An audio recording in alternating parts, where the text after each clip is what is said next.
თავარი პირველ რიგში ალბათ ადეკვატური იქნება ძალიან მოკლედ გამოვეხმაუროთ ქალბატონი ზურაბიშვილის პრეზიდენტის წინადადებას განცხადებას ჩვენ თლიანად ვეთანხმებით მის პოზიციას კერძოდ ძალიან მოკლედ არ აღიარება გაყალბებული არჩევნების რჩება ძალაში არჩევნების შედეგები არ არის აღიარებული არც ერთ დონეზე არც საერთაშორისო დონეზე არც საქართველოში არ აღიარებს მას არც ერთი ოპოზიციური პარტია არანაირი სამოქალაქო საზოგადოება და თავად ქვეყნის პრეზიდენტი შესაბამისად ბრძოლა ახალი არჩევნების ჩატარების მოპოვებისთვის გრძელდება ყოველდღიურ რეჟიმში ჩვენ გვაერთიანებს ძალა რომელიც ბრაზიდან გადაიზარდა დიდ მოტივაციაში ჩვენ შევთანხმდით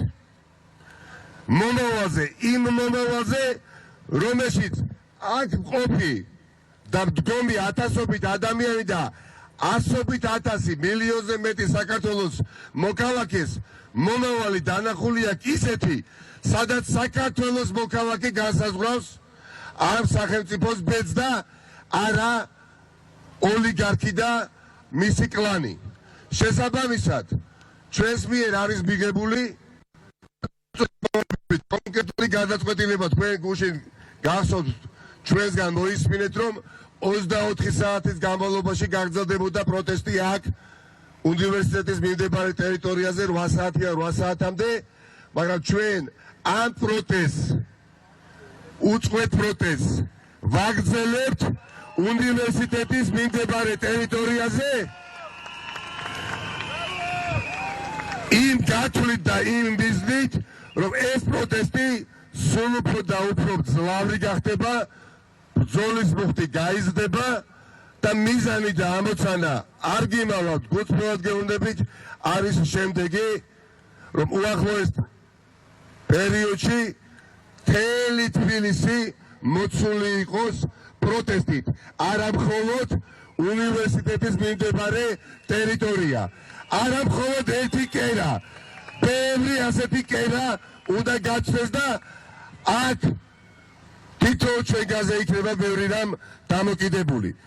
ოღონდ დღეს ვჩებით ისევ იქ სადაც უკვე ვართ 36 საათი პრაქტიკულად მეტი ალბათ მაგრამ კონკრეტული დამატებითი გადაწყვეტილებები იქნება ასევე მიღებული შესაძლებელია რიგი მათგანი სპონტანურად და ამასთან დაკავშირებით თქვენ საქმის გულში ჩაგაყენებთ.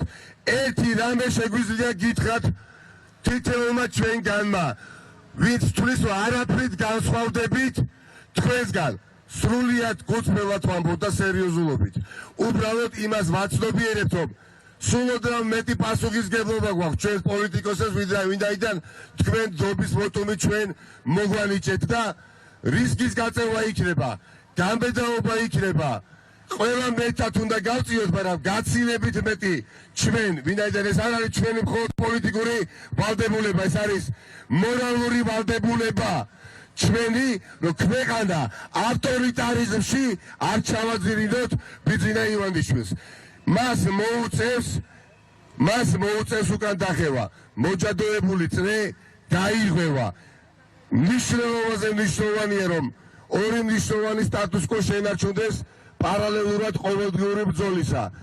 საერთაშორისო დონეზე არ აღიარება ივანიშვილის მიერ ჩატარებული არჩევნებისა შენარჩუნდეს და ეს შენარჩუნდება და ივანიშვილის სანოტარო ბიუროში ეგრეთ წოდებულ მისი გაგებით პარლამენტში არც ერთი ოპოზიციური ჯგუფი არ შევიდეს და პარალელურად იქნება როგორც უკვე გითხარით ძალიან საინტერესო ტაქტიკურად განსხვავებული ვიდრე გვინახავს უკანასკნელი წლების განმავლობაში ბრძოლა მშვიდობიანი ბრძოლა ადეკვატურად აგრესიული ბრძოლა არაძალადობრივი წინააღმდეგობრივი ოღონდ გათვლილი ქუჩის პოლიტიკაზე გათვლილი დაუხეველ ბრძოლაზე რომელმაც უნდა ამ ქვეყანას ერთხელ და სამუდამოდ მოუტანოს სუვერენული სახელმწიფო მოქალაქეები უნდა იყვნენ მობილიზებულები მომდევნო დღეებში პოლიტიკოსები მზად ვართ ავიღოთ პასუხისმგებლობა თქვენთან ერთად. ჩვენ გჭირდება ერთმანეთის გვერდში დგომა, ახლა არის დრო, დადგა დრო, დავდგეთ ერთად ყოველ დღე, მანამ სანამ რეჟიმი არ მოიგუდება დემოკრატიულად. ყოველ დღე უნდა ვარყიოთ რეჟიმი, სანამ ის არ ჩამოინგრევა. დიდი მადლობა, გამარჯვება თქვენ, გამარჯვება ამ სახელმწიფოს. ვალდებულები ვართ წარსულის აწყოს და მომავლის წინაშე ვიბრძოლოთ ბოლომდე და ეს ბრძოლა დაგვირგვინდეს გამარჯვებით. ბრძოლა ბრძოლისთვის არ არის ჩვენი ამოცანა და ის არც ის არის ჩვენი ამოცანა ვიბრძოლოთ მხოლოდ ემოციურად და მერე ვიღაცას ნიშანი მოუგოს რომ ჩვენ ყველაფერი ვცადეთ, მაგრამ რაღაცა დაგვაქვს. ჩვენ არა გვაქვს შეცდომის დაშვების უფლება და შეცდომა იქნება აპრიორი დაშვებული თუ რეჟიმი არ მოიყევა თავიდან ბოლომდე. მოკლედ წარმატებები, გამძლეობა და წინ გამარჯვებისკენ. დიდი მადლობა.